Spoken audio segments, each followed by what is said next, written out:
మనిద్దరి మధ్యలో ఏ జన్మలో ఏ తీరని రుణం ఉందో, మరెందుకు ఇంతలో ఈ బంధనం ఇన్నింతలు పెరిగిందో. అమాయకమైన నీ చిన్నారి నవ్వును ఏ తల్లి కందో, ఇటే నీ దారి ఉందని నిన్ను ఏ సుడి గాలి పంపిందో.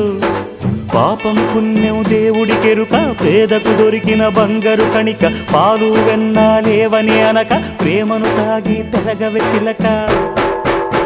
వలేసే పాడు లోకం కంటపడక ఉండు నాయనక, ఇలా నా గుండెలోనే గువ్వల కొలు ఉండిపోయింక.